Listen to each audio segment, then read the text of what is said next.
there was never a single morning when society suddenly decided what women were allowed to wear. The control began much earlier than fashion magazines, school dress codes, or modern arguments over skirts and head coverings. It grew wherever clothing became a public language, marking marriage, class, sexual status, religion, respectability, and obedience. The oldest surviving rules do not simply tell women to cover more. Sometimes they command certain women to cover, while forbidding others from doing so. So when did control truly begin? The answer leads from Bronze Age law tablets to Roman protests, medieval wardrobes, industrial cities, and the moment a pair of trousers could be treated as a political statement. Before written laws, communities almost certainly enforced expectations through family authority, custom, praise, ridicule, and exclusion. But unwritten rules leave few clear dates.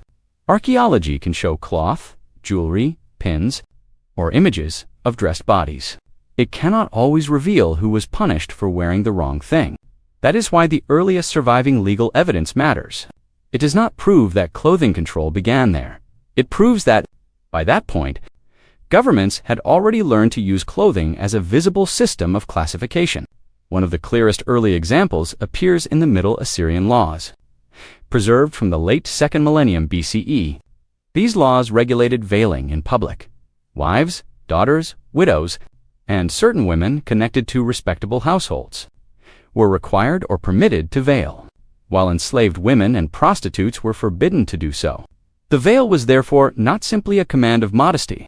It was a badge of protected status, family affiliation, and social rank. A woman could be punished not only for exposing what authorities believed should be covered, but for wearing a symbol that society claimed she had no right to use. That contradiction reveals the deeper purpose of many dress rules. They were not always designed to hide the female body. They were designed to make women legible. From a distance, clothing could announce whether a woman belonged to a household, whether she was considered respectable, whether she was enslaved, and how strangers were expected to treat her. The body became a public document. Fabric performed the work of law enforcement, because everyone in the street was expected to recognize the code. But this is where a popular explanation begins to fail. It is tempting to say that women's clothing was controlled only by religion. Religion certainly shaped dress in many places, but states, families, markets, and class systems were equally important. Rules could be defended as modesty, while also protecting hierarchy. They could be described as morality. While limiting mobility, they could condemn luxury.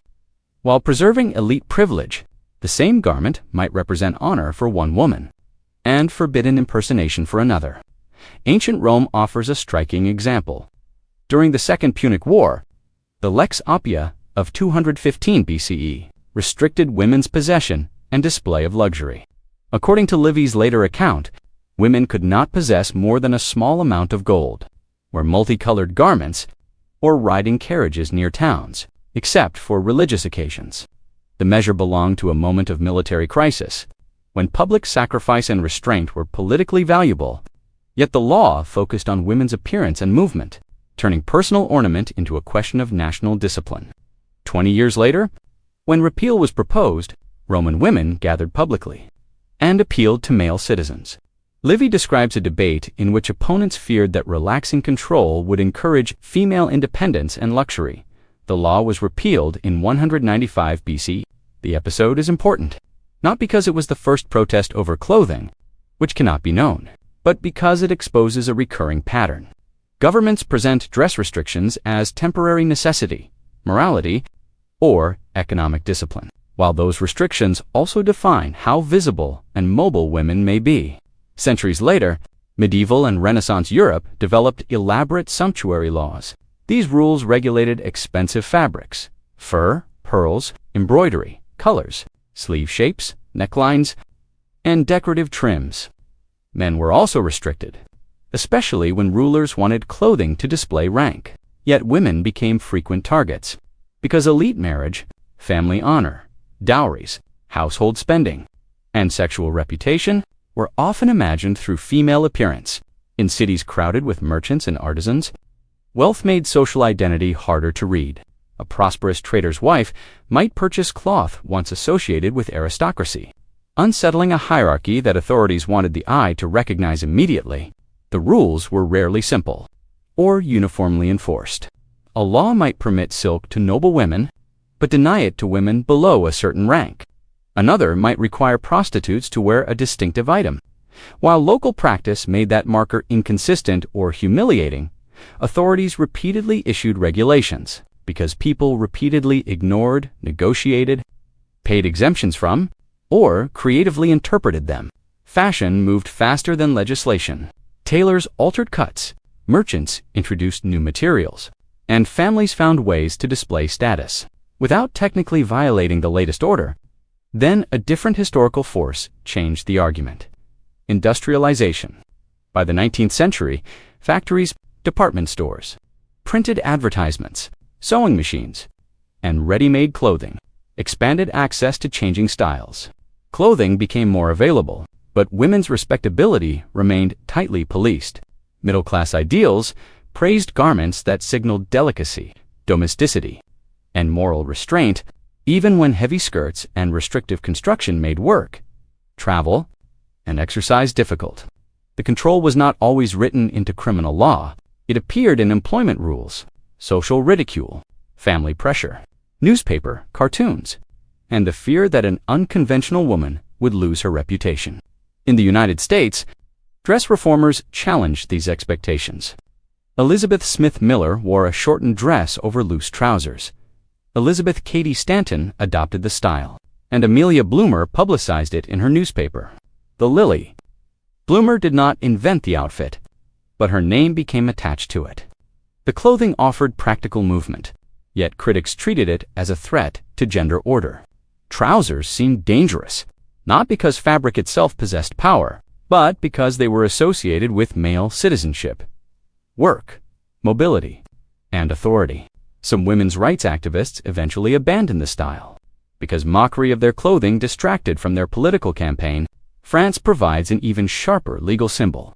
A Paris police ordinance issued in 1800 required women who wished to dress as men to seek authorization, and it became famous as a ban on women wearing trousers.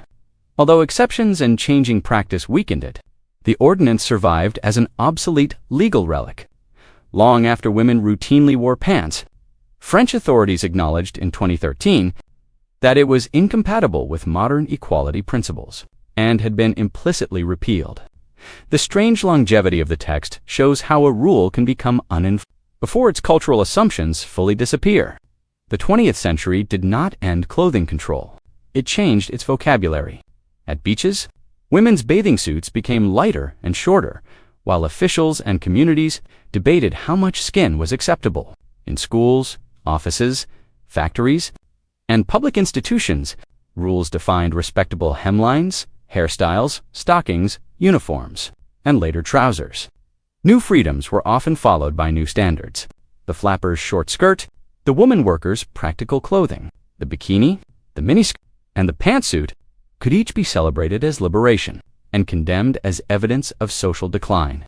Yet the direction of control was never uniform. One society demanded covering. Another punished the wrong kind of covering. One employer insisted on skirts. Another later required a standardized uniform designed for efficiency. Rules also differed by race, class, occupation, age, and region. Wealthy women sometimes escaped restrictions through influence or expensive compliance, while poorer women faced harsher judgment. This is why no single garment can be labeled either oppressive or liberating, outside the circumstances in which it was worn. And this brings us to the question hidden underneath the entire story. Why has women's clothing attracted such persistent attention?